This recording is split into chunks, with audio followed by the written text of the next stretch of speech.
objetivo maior é esse, evidentemente. Então, outra coisa, vamos tentar manter o debate em alto nível, evidentemente. Né? Aqui é uma coisa até certo ponto artificial, os que defendem, os que são contra, porque evidentemente a gente sabe que quem defende também enxerga as partes negativas, quem é contra também enxerga as partes positivas. Então, é tentar aqui trabalhar argumentos. Tá? A base da coisa é essa. Vamos lá. Vamos começar pelas teses lá. Deixa eu pegar. Vamos pela revolta de 30, então. Eu vou alternar, tá? Tese e resposta.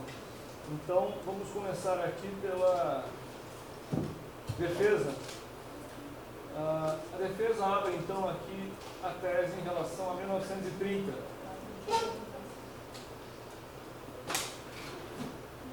Mais de uma pessoa pode tentar responder nesse tempo, tá? Claro que alguém vai acabar começando a responder e alguém pode complementar alguma coisa. Mas a ideia é que seja uma coisa dividida aí entre o grupo. Não fique só uma pessoa respondendo o tempo todo.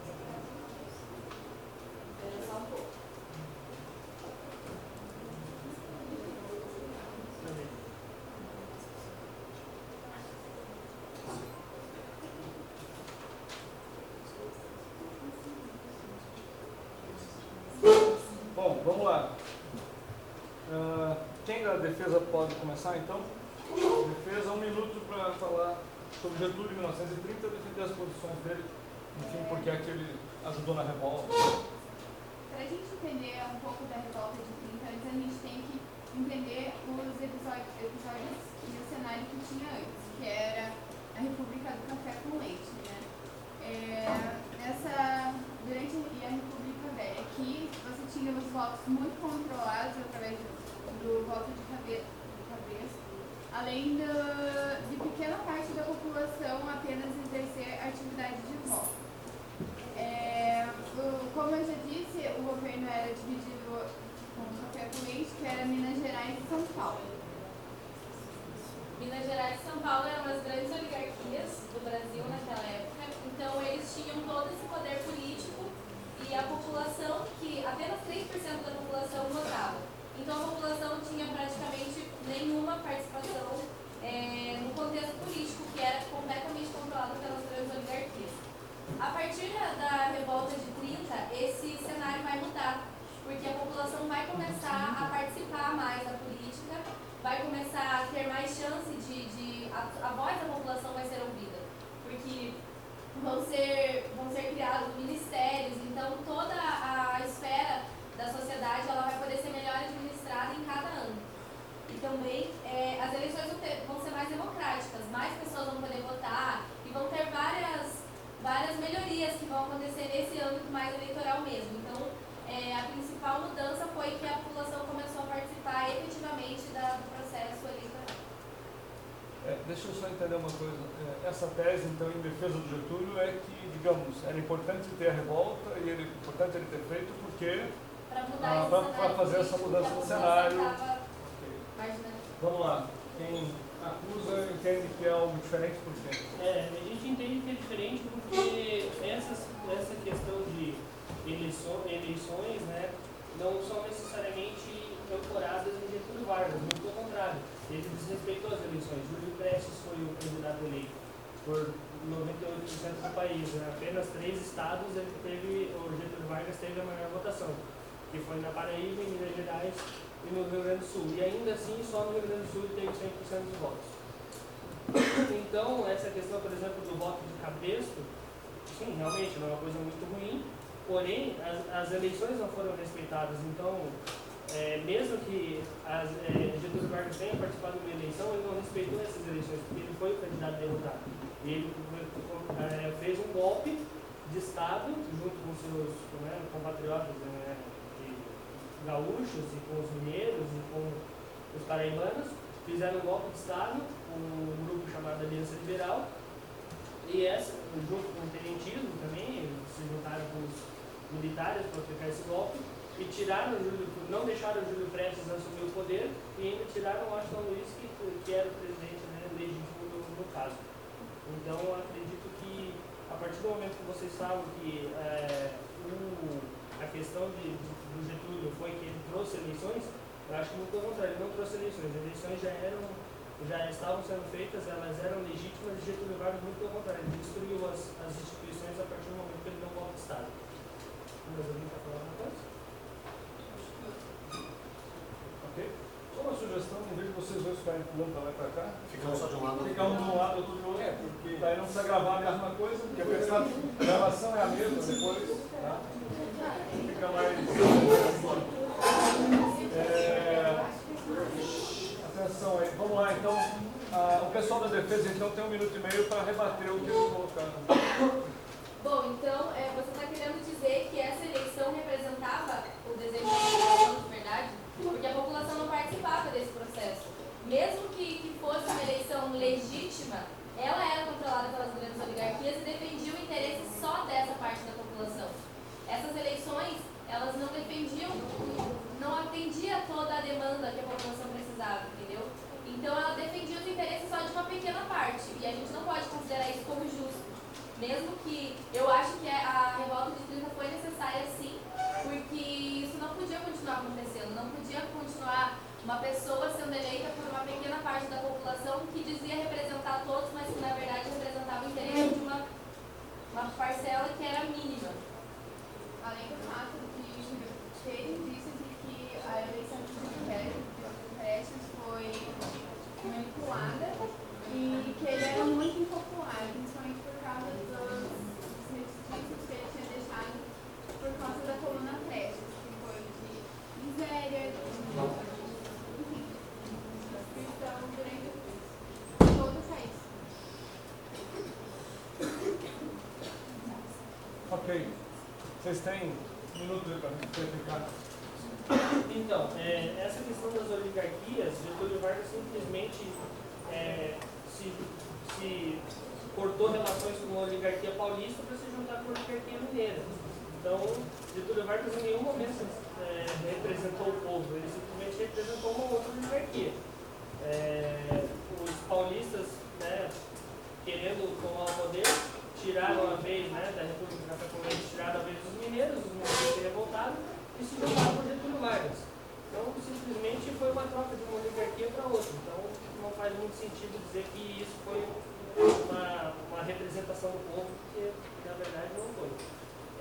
Em relação a Prestes, realmente Prestes teve a questão da coluna Prestes, enfim, porém ele foi o candidato legitimamente eleito. Entendeu? Se a gente botar num paralelo atual, querer que, por exemplo, Dilma Rousseff saia porque simplesmente é lei popular, não é legítimo. Tem que ser legítimo a partir do momento que é cometido um crime. Júlio Prestes não cometeu nenhum crime para ser retirado do poder. Ele simplesmente foi retirado por um golpe de Estado. Acho que é isso que a gente tem que prestar bastante atenção. Okay. Uma pergunta ao pessoal do fundão aí, que seria o pessoal da moderação, digamos assim, do meio termo disso. O que é que vocês podem falar sobre o que os dois colocaram? Eu acho que de fato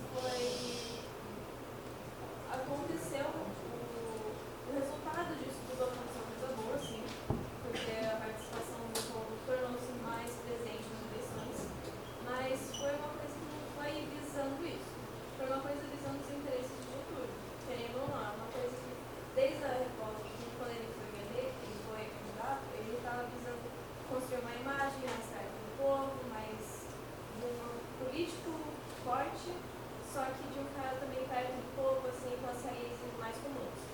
Então, ele teve todo esse trabalho de criar sua imagem para, no fim, tornar os seus interesses reais. Então, ele conseguiu as eleições por pouco a pouco, mas foi visando a eleição dele e o golpe para o Júlio Prestes. Então, sim, tornou uma coisa boa, foi o que aconteceu, o resultado disso foi bom, mas visando os seus próprios interesses da oligarquia. Tá. Então faço eu aqui uma avaliação final. Acho que você está mais ou menos certo, acho que a ideia é um pouco por aí.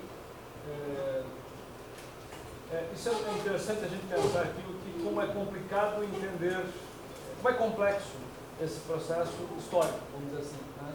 Que a gente está vivendo hoje muito mais complexamente ainda, porque a gente está vivendo o dia a dia e aí entender essas coisas no dia a dia, na história já é difícil, quanto mais no tempo presente. Mas se a gente puder olhar sem paixão, vamos dizer assim, né? A gente vai enxergar essas questões. Por um lado, tem aspectos positivos que decorrem, né, da Revolta de 30, né? O Boris Johnson já comenta isso. Foi o primeiro momento em que as demandas da população se tornaram efetivamente absorvidas pelas elites, vamos dizer assim, né? Quem está à frente do processo, tipo Getúlio, passa a defender essas demandas, o que é uma diferença do anterior, do processo anterior da República Velha, que simplesmente não dava nem ouvido para isso literalmente não existia, né? Então isso é uma mudança efetiva, né? Não tem como negar isso. Também não tem como negar que o Getúlio é uma liderança de novas oligarquias, portanto interesses não específicos talvez dele num primeiro momento, mas de novas oligarquias que querem tomar o poder, digamos assim, não exatamente para ser contra os cafeicultores e tal, as oligarquias antigas, mas tomar um pouco de espaço, né? E tanto é que depois eles vão se combinar, né? Vão continuar comprando café e tudo mais. E por outro lado tem também interesses pessoais, né? Do sujeito querer permanecer no poder e tal, mas aí chamou a atenção de vocês por uma coisa. O Getúlio é um cara chamado de, pelo menos passa para a história, como o primeiro estadista que o Brasil teve. E a ideia de estadista é aquele sujeito que olha uma visão de futuro, né? Que olha para o país.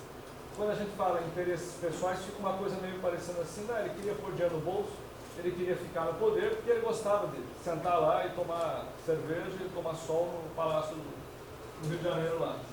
Não é bem isso, né? O sujeito quer o poder, mas ele tem algumas pretensões de futuro para o país, né? Que é aquelas coisas que ele fez lá no futuro, que a gente sabe que não tem nada a ver com a Revolta de 30, por enquanto não vamos discutir isso, mas né, todas as coisas que rolaram a partir do período em que o Getúlio ficou, tem esse sentido de futuro, né? Não à toa a gente está aqui conversando sobre ele e praticamente sobre nenhum outro presidente da forma como a gente está fazendo, né? Então, assim, teve um efeito realmente interessante em termos de futuro. Discutível, a gente pode discutir isso evidentemente, mas teve um efeito, né? Vamos passar para a segunda tese, que é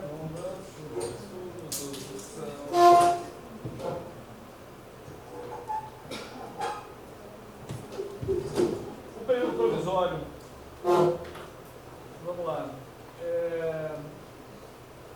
Pessoal da acusação, então, vamos falar sobre o período provisório. Vocês podem acusar o Getúlio nesse período. Então, durante o governo, no início do governo provisório, assim que o Getúlio Vargas assumiu o poder, ele aboliu a Constituição de 1891 e ele dissolveu os poderes legislativos e colocou interventores no cargo de governadores. Então, assim, ter retirado o poder dos governadores e colocar interventores que ouvissem mais os interesses dele, dissolver poderes e abolir a Constituição, deu para ele muito mais poder e muito mais liberdade. Então, o governo foi da forma como ele queria, sem nada para impedir ou regularizar o que ele estava fazendo ali. Então, vê-se isso como uma coisa ruim, porque ele podia fazer o que ele bem entendesse com pessoas que apoiavam ele no lugar dos governadores, que a gente fala governadores hoje, né? Mas no lugar desses governadores, e sem uma Constituição para limitar as suas atitudes e a forma como ele ia governar o país. Além disso, ele passou a governar por decretos, ou seja, ele fazia da forma como ele queria, no momento em que ele queria, era só dizer que estava decretado. Então, isso também foi uma forma de manipular e de trazer o poder todo para ele, de centralizar. E essa falta de mais opiniões e mais pessoas junto no governo faz com que isso seja muito mais pesado e o governo dele seja muito mais centralizado na pessoa de Getúlio Vargas. Ok, vamos lá. 1 minuto e meio para vocês. Quem vai responder, Isabela? Vocês duas. Ok. A gente viu isso, na verdade, como uma tirada do poder da mão das oligarquias, dos coronéis, e passando para os tenentes. Claro que não é uma medida perfeita, não é uma solução perfeita, mas foi um início da descentralização das oligarquias. A gente vê como o poder sendo desviado dos chefes oligárquicos e enfraquecendo. O governo dele iniciou por essa medida, claro, né? Talvez com os interesses dele e tal, mas foi uma medida que acabou com o que a gente achava que era horrível, que já foi falado, que era das oligarquias e tal, marca o início da liberdade do povo. Bom, eu acho que a Natália focou bastante na questão do autoritarismo, que ok, era uma característica do Getúlio, mas aí a gente teve a revolta de 32 e a gente teve a resposta dele a essa revolta, que ele reprimiu, ok, mas a consequência disso foi a Assembleia Constituinte, que agora, a partir desse momento, os membros passaram a ter o direito de votar também, de forma indireta. Então isso eu acho que foi uma demonstração da descentralização do poder. Tem um outro lado para isso também. Acho que a gente pode falar também da Constituição. Na verdade, a gente tem uma tese que é do Marx e da Emily, que é só da Constituição, mas acho que foi um grande marco desse período do governo provisório. Todos os benefícios que ela trouxe, como direitos trabalhistas, voto feminino, enfim, tem um monte de questões. E tudo isso dentro do governo provisório. Ou seja, eu acho que o saldo fica mais positivo do que negativo.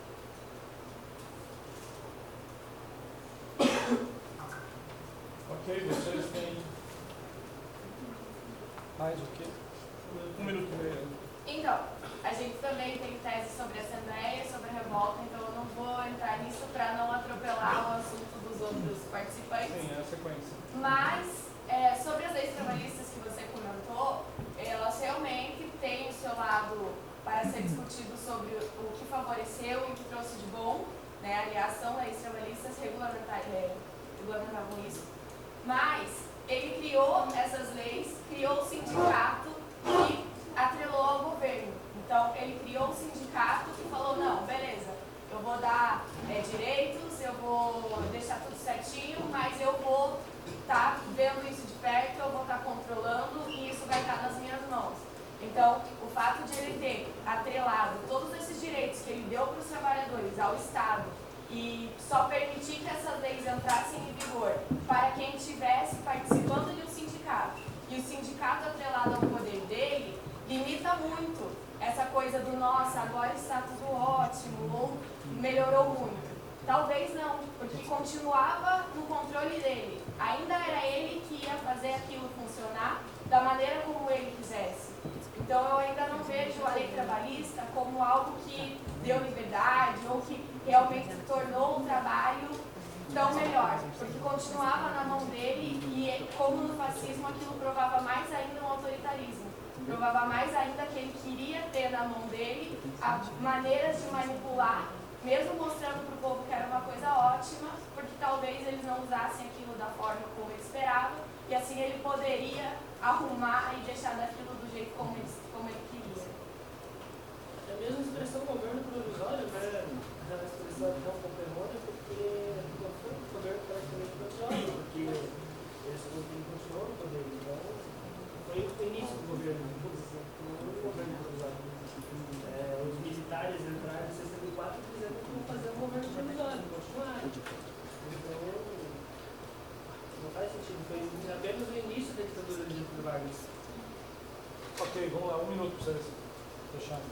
Quando vocês falam que ele mostrou o povo, eu acho que não foi realmente mostrar, foi acordar o povo. O povo estava completamente dormente para a cidadania.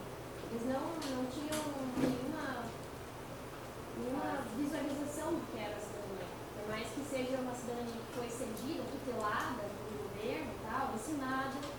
Ok, mas foi uma cidadania que foi uma iluminação. Foi o primeiro passo, né? Foi direitos ainda não conquista assim da noite para o dia. Eu acho que esse acordar do povo, para perceber que eles são cidadãos, que eles têm que ser ativos na sociedade, que eles têm direitos, eu acho que começou com Getúlio. Ok, a gente tinha um controle dele, porque os sindicatos eram atrelados ao governo, tudo bem. Mas eu acho que foi esse o primeiro passo que impulsionou as pessoas a perceberem o poder que elas têm como cidadãos. Eu acho que a palavra tutela, ela significa a proteção exercida em relação a alguém ou algo mais frágil. E no momento a população realmente estava fragilizada, porque a população não tinha nenhuma base do que era ser politizado. A população, ela estava assim num estado que a educação ainda não era desenvolvida, então a democracia, as pessoas não sabiam como lidar com ela. Então essa tutela foi realmente isso. Foi um cuidado para que esses sindicatos eles não sofressem uma influência negativa, de repente, de algum partido que tivesse a fim de prejudicar, porque isso era muito possível. As pessoas eram completamente influenciáveis porque elas não tinham conhecimento sobre essa democracia que estava nascendo. Ok. Fundão aí, Henrique, ou Thaisa, não sei quem fala. Bom, não dá para negar que Getúlio Vargas realmente deu uma boa atenção dos trabalhadores. Ele melhorou muito os direitos na legislação trabalhista, né? Ele criou a justiça CLT, a carga horária de trabalho, direito de férias remunerados e descanso do mínimo.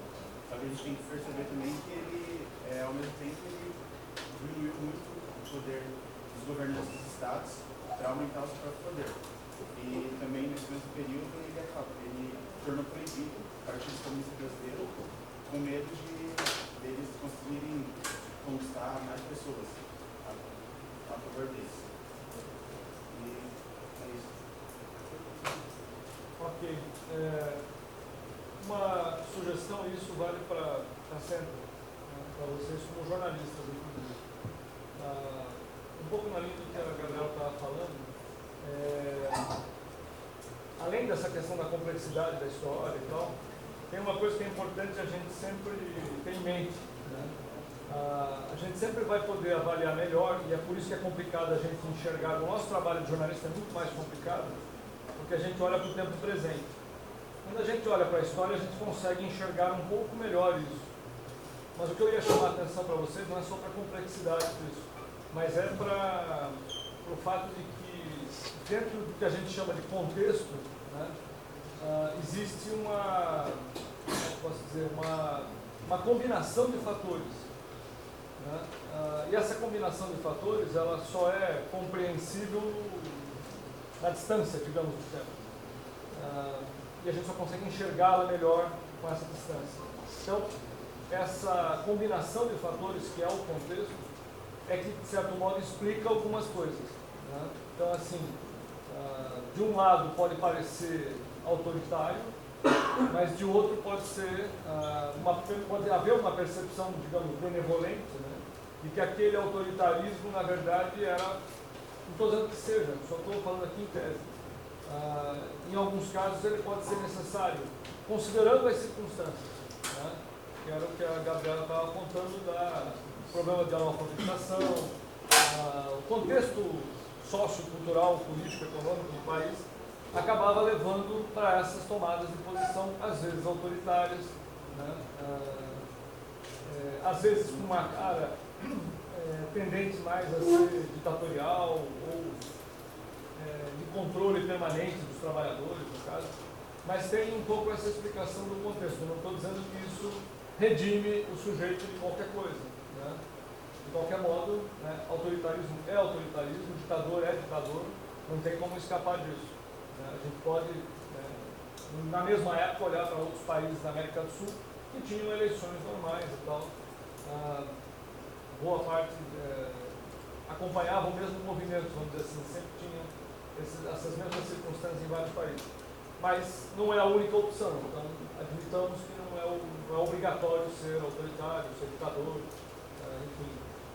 Mas se a gente olhar para o contexto, a gente enxerga um pouco melhor as necessidades de tomar algumas posições que nem sempre são defensáveis, mas às vezes razões de Estado, vamos dizer assim. Vamos para 3, que é a própria Constituinte, né? Se não estou enganado. Não, perdão, antes. Revolta de 32, tá.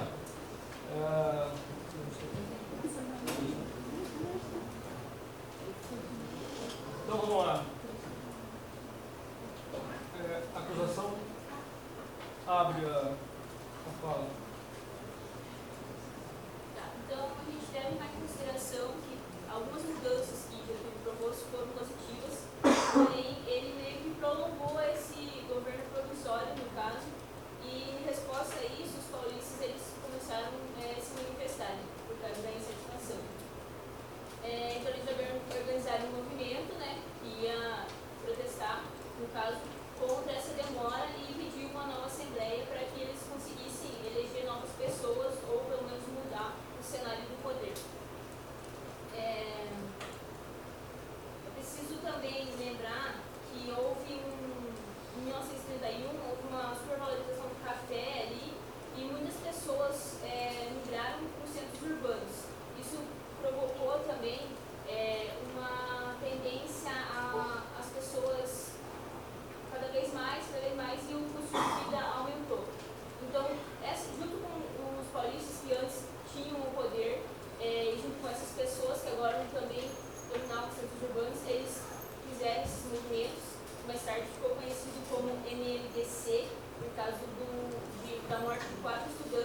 estavam, então eles, 4 estudantes foram mortos. Então, eles, num certo período, durante esse movimento, né, Vargas mandou alguns soldados agir contra essas pessoas, um número de soldados muito maior do que a multidão que estava ali, clamando por uma situação melhor, no caso. Então, a tese, a minha acusação é essa. As medidas que Getúlio tomava nem sempre eram em defesa das pessoas, mas sim ele queria cada vez mais centralizar o poder dele para ficar tipo,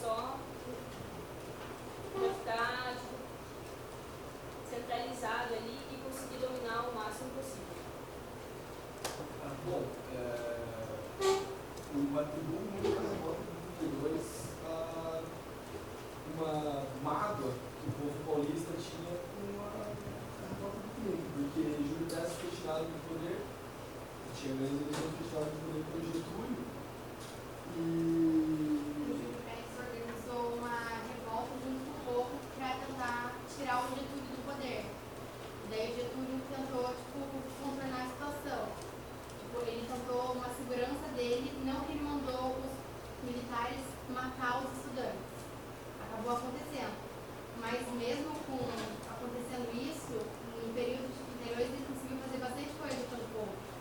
Ele criou o Código Eleitoral brasileiro, o primeiro código. Ele conseguiu fazer a regulamentação das eleições federais, estaduais e municipais, que ajudou bastante gente. Conseguiu, né, foi o primeiro ano que as mulheres conseguiram votar. O voto secreto foi instituído nesse ano também, porque antigamente eram poucas pessoas e o voto não era secreto.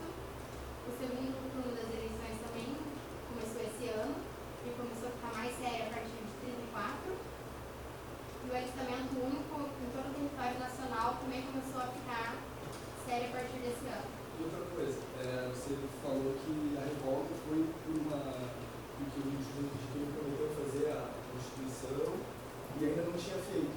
Mas no dia 3 de maio de 33, após isso, ele convoca as eleições para a Assembleia Nacional Constituinte. Então, essa revolta, se ela tinha um ideal, esse ideal foi atendido. Fechou? Um minuto para vocês. Ela foi atendida, mas se não houvesse, será que seria atendida? E outra questão também, será que ele não tomou essas medidas apenas para mascarar o que ele já estava fazendo antes, meio para esconder o que ele tinha feito e fazer com que a população esquecesse, entre aspas, as coisas ruins que ele já tinha feito? Outra questão também, ele faz uma constituinte, ele muda as eleições, mas ao mesmo tempo ele não cumpre. Ele faz o papel que todo ditador faz, ele descumpre a Constituição e a lei de Paris. Então, no fim das contas, ele continua sendo um ditador fascista. Só lembrando que, assim, do período de 30 para 34, não tem Constituição. Que ao dar o golpe, nós ficamos sem Constituição. Sim, mas a partir do momento que ele fez a Constituinte, depois ele fez o Estado Novo. Então ele não cumpriu a própria Constituinte que ele mesmo pôs na Depois votação. sim. Depois sim. Bom, na realidade, ele faz a Assembleia Constituinte e ele é eleito por voto indireto. Bom, voto indireto, mas ele é eleito. Aí existe um hiato. Após a Constituição, existe um hiato de democracia, assim. Lá em 37 ele vai dar um golpe, ele vai estar de novo, mas a gente, após esse momento, temos um momento de democracia, assim. Eu não concordo com vocês falarem que foi uma atitude ditatorial. Acho que ele estava fazendo assim o povo, ele estava fazendo a Constituição, como o senhor falou, não existia a Constituição naquele momento. Ele atendeu a revolta do 32 que pedia a Constituição. Então, basicamente é isso. Ok? No fundo, Henrique? Então, ele fez vários direitos, né? Conseguiu várias coisas para a população, porém nada substitui que a tragédia aconteceu com 4 jovens. Né? E exatamente o que a Constituição só começou em 34, então nesse tempo não teve muito o que se fazer. E o direito da mulher votar foi o principal conquista, né? Para a população, mas não substitui a morte dos jovens. Ok. eu posso acrescentar alguma coisa. Primeiro, assim, está claro aí que, para mim pelo menos, que a revolta paulista, e isso é importante a gente perceber. Não sei, não lembro agora como é que estão os detalhes disso no livro, a questão do problema com os estudantes e tal, o quanto a população é mobilizada, às vezes, a partir de interesses que são específicos, digamos, de uma categoria, de um grupo, vamos dizer assim. Né? Vamos lembrar aí que o rádio, né, é usado em 32 para mobilizar a população de São Paulo para a revolta. Ou seja, todo mundo sabe, né, que se você quer criar uma revolta, ela de alguma maneira precisa encantar a população. Não há outra possibilidade. Né? Não é 3 pessoas gritando ali na rua que vai fazer algum efeito, mesmo que sejam 3 bilionários. Né? Eles não vão fazer nenhum efeito se eles não tiverem o apoio da população. Então é meio que inevitável que se busque esse apoio da população. Normalmente se usa hoje com muito mais propriedade, com muito mais qualidade, eu diria, que às vezes é até pior, a imprensa, a mídia, de modo geral. Né? É ela quem vai mobilizar as pessoas. Portanto, assim, no caso de 32, estava bastante evidente, me parece, que, considerando a época, né, aquela questão das elites mandarem, né, das oligarquias e tal, o quanto essas oligarquias cafeicultoras estavam tentando mobilizar a população para reclamar de uma nova Constituição. Né? Por isso a revolta de 32. Então, de fato, né, tem esse aspecto, né, assim, não é o povo que está exatamente brigando pela Constituição. É muito mais as oligarquias que perderam espaço mesmo, como a gente já viu a partir de 30. E por outro lado, o Getúlio é o cara que vai articular isso, olhando para as duas questões. Por um lado, ok, né, temos uma necessidade de fazer uma Constituição obrigatoriamente, não dá para ficar sem Constituição para sempre, né? Mas há um projeto político, né? Há um projeto de fazer N coisas ao longo do tempo. Aí a discussão se essas coisas foram positivas ou não, se a gente precisava ter um ditador para fazer isso ou não, essa é outra história, mas há um projeto político. Então, para conseguir isso, evidentemente, temos uma Constituição, mas vamos articular para fazer, né, um voto indireto, né? Acho até que na cabeça dele isso já estava, que eu saiba, não está escrito em lugar nenhum isso, mas dá para a gente imaginar que a lógica dele, né, mental é: quando tivermos que ter uma Constituinte, vai se articular de uma maneira que eu seja o candidato. Né? Lembrem que ele torna em 31, as coisas se combinam, em 30 ou 31, ele torna o rádio um veículo de comunicação empresarial, comercial. Né? Ou seja, ele expande a área de ação do rádio, que era até então uma coisa meio clube. Né? Rádio Clube vem daí. Né? E vejam que em 36, se eu não estou enganado, ele vai criar a Hora do Brasil. Para ele falar. E ela é obrigatória no Brasil inteiro até hoje. Então vejam que a coisa se combina. Né? É ele aparecendo, falando, né, em todas as rádios, no Brasil inteiro. É a primeira pessoa que consegue fazer isso, né, que integra todo o processo da rádio. Enfim, as coisas se combinam e se combinam dessa forma. Né? Há um projeto político, há uma demanda, seja da população, seja das oligarquias, e ele está tentando, né, fazer um equilíbrio entre as duas coisas, aparentemente. Né? O quanto ele faz isso da maneira correta, ideal, é uma discussão, sem dúvida. Né? Porque ele vai optar por fazer isso de modo articulado dentro de uma ditadura. Né? Ou pelo menos dentro de uma forma de trabalhar autoritária. Vamos lá, 34, então, Assembleia Constituinte e Defesa. Fala, Marcos. Eu vou atribuir a defesa aqui da Assembleia Constituinte na palavra progresso. Getúlio Vargas, com essa Constituição de 34, teve inúmeros progressos na área trabalhista do Brasil. As leis são: a Constituição de 34 instituiu o voto secreto, propiciou o voto feminino, foi criada a justiça do trabalho e a justiça eleitoral, proibiu o trabalho infantil, a jornada de trabalho passou a ter 8 horas, o descanso semanal passou a ser obrigatório, as férias passaram a ser remuneradas, indenização para demissões sem justa causa, assistência médica e dentária para trabalhadores, assistência remunerada para as trabalhadoras grávidas e a proibição da diferença de salários entre dois trabalhadores que exercem a mesma função, independente de sexo, idade, nacionalidade ou estado civil. Isso fez o Brasil andar para frente. Você pode dizer, mas Getúlio Vargas não foi o precursor disso. Se não fosse ele, outra pessoa ia fazer. Mas aí eu falo, quanto tempo ia demorar para outra pessoa fazer isso? Quanto tempo ia demorar para a gente ter uma assembleia que privilegiasse os trabalhadores e a classe do operariado? Quanto tempo a gente teria que esperar? Vai que a gente ia esperar depois só após o período dos militares, porque o trabalhador tendo direitos. Então, basicamente, a minha tese é essa. Ok, quem responde, Vanessa? Após a Revolução de 1932, Getúlio foi politicamente obrigado a chamar uma Assembleia Constituinte para produzir uma Constituição. O Brasil já estava há muito tempo sem Constituição. É certo que muitas das coisas que você falou foram produzidas à Assembleia Constituinte, porém muitas não foram colocadas em prática. O voto feminino e a maioria das partes eleitorais nunca foram colocadas em prática, pois após 3 anos da Constituição, ele fez um golpe onde não teve a votação da população. E durante o andamento do documento, Getúlio foi capaz de ter interferências no trâmite da Assembleia, criando a Comissão Constitucional, que criou um anteprojeto da Constituição, onde visava praticamente mais seus interesses do que da população.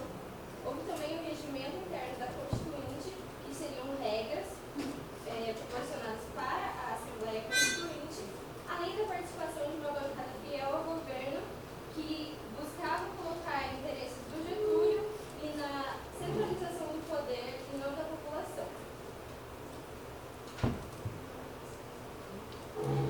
Quem responde? Marcos, vamos? Bom, o interesse dele era nítido, né? Ele tinha interesse ali e realmente prefiro falar tudo. Mas a questão não é essa. A questão é que os trabalhadores que usaram tribunais também citou coisas que ele não fez com o voto feminino, mas eu acho que a condição de trabalho que o Brasil melhorou. O operariado se sentiu mais atuante ali, se sentiu mais representado pela Constituição. Basicamente, a Constituição também foi uma coisa que afetou as oligarquias, sabe? As oligarquias e a burguesia, eles se sentiram ameaçados com essa Constituição também. Claro, ele teve os interesses dele. Mas ele fez o progresso, voltando a falar de progresso, ele fez atitudes com que o Brasil progredisse, avançasse em direção ao futuro. Legal, acho que o Pedro. Lembrando que ele é muito nacionalista, então todos os pensamentos dessas atitudes dele foram para o bem da população. Sempre aquela frase dele, assim, o pai dos pobres e a mãe dos ricos. Então isso eu acho que é bem legal em tradição. Eu acho que a frase não é exatamente dele, isso é uma classificação que se fez para ele. Mas ele sempre usou essa frase, né? Pelo menos Já botou. até no livro. Porque assim, mãe dos ricos é uma. Porque a ideia de pai dos pobres é uma coisa legal, né? Mas mãe dos ricos tem uma pequena maldade aí, que é a ideia de que ele está, na verdade, beneficiando também os mais ricos, vamos dizer assim. Mas não entraria também naquele outro Sim, lado sim. de pensar em todos, né? De tentar equilibrar as coisas. Exatamente. De direito. Vamos admitir que o período era muito desigual, como ainda é até hoje. Né? Eu diria que naquele período muito mais desigual.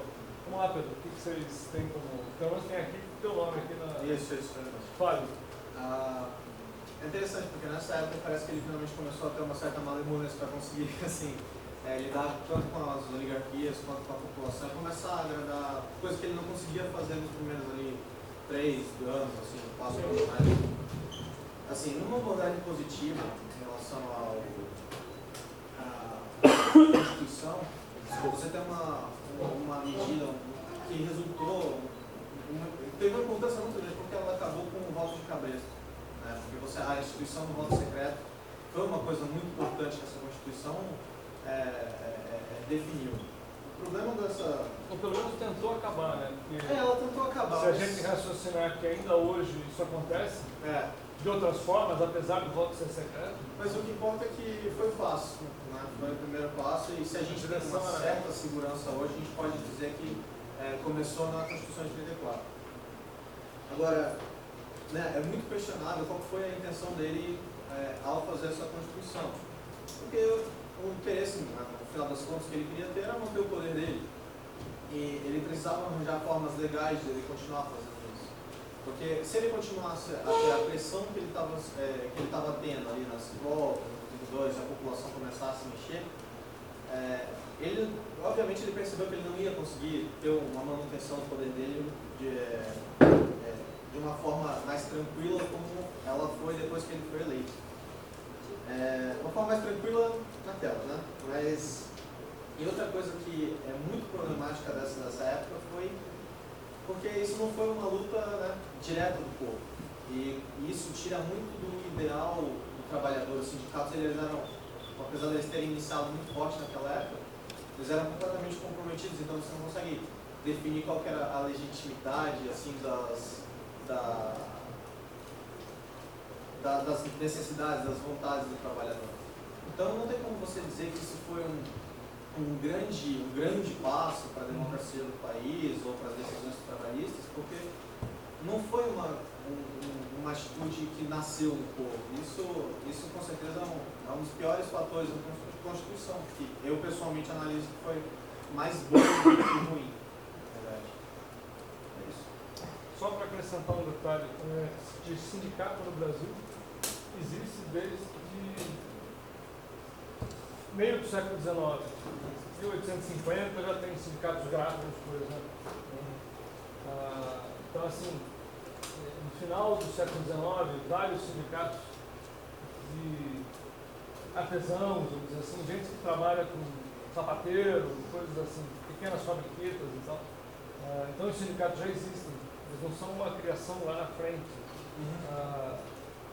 Mas eles são, digamos assim, organizados e cooptados no período republicano. Aí você tem uma outra conformação do sindicato.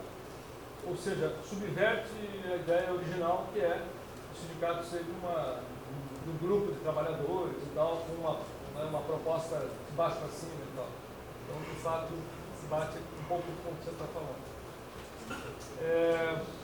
Vamos para a revolta de 35, é isso? Agora acho que defesa que abre, né? Nós abrimos. Não, acusação tá. Não. Foi o Pedro que abriu o último. Porque a defesa respondeu agora, né? Foi o Marcos que respondeu, não foi? Perdão. Então... Ele abriu que ainda falou que a tese dele era progresso. A gente abriu duas seguidas aqui, daí depois eles abriram, É que não deveria ter sido. Eu devo ter me confundido. Então vamos fazer de duas em duas. Defesa abre, então, novamente. Então, eu acho que todo mundo sabe mais ou menos o que aconteceu em 35, mas é legal lembrar. Foi um levante, né, protagonizado